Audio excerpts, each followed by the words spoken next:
Salutations tout le monde! Pour une remise à l'eau réussie, il est crucial de bien faire les manipulations.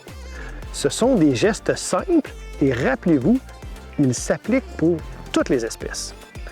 C'est sûr que dans une situation idéale, on veut éviter de toucher au poisson. Donc si on est capable de tenir notre fil, de le garder à la surface, puis avec nos pinces, de le décrocher sans le toucher, ça c'est vraiment l'idéal. Ça arrive à l'occasion que le poisson a avalé très profondément l'hameçon. La meilleure façon de faire pour maximiser les chances de survie du poisson dans cette situation-là, c'est simplement de couper le fil et de remettre le poisson à l'eau.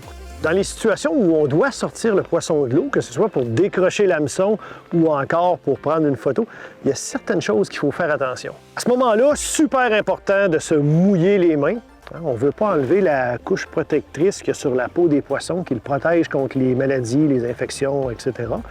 D'ailleurs, à ce niveau-là, sachez que les insectifuges et les crèmes solaires, c'est aussi susceptible de détruire cette couche de protection-là. D'où l'importance de bien se mouiller les mains. Évidemment, on ne veut pas toucher aux yeux, on ne veut pas toucher aux branchies. Et, super important encore une fois, le temps d'exposition à l'air doit être le plus court possible.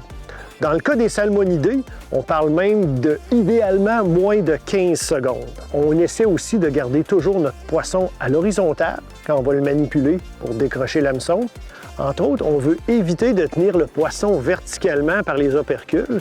Il y a danger que la gravité cause des dommages aux organes internes. On veut éviter aussi, puis ça on voit ça souvent dans le cas de l'achigan, de le maintenir par la mâchoire puis de créer une espèce d'hyperextension de la mâchoire qui peut endommager certains muscles, puis ensuite causer des problèmes au niveau de l'alimentation du poisson. Essentiellement, on le maintient le plus horizontalement possible et ensuite on retourne le poisson à l'eau. S'il vous arrive de capturer un poisson avec la vessie natatoire qui est visible dans la bouche, on recommande de le remettre à l'eau le plus rapidement possible sans tenter de la dégonfler. Perforer la vessie natatoire augmente les risques d'infection et donc diminue les chances de survie du poisson. Comme vous avez pu constater, il s'agit de gestes simples. Il suffit simplement d'y penser et d'ajuster nos façons de faire pour faire une grande différence et augmenter les chances de survie du poisson. Rappelez-vous que ces conseils s'appliquent peu importe la saison, incluant l'hiver.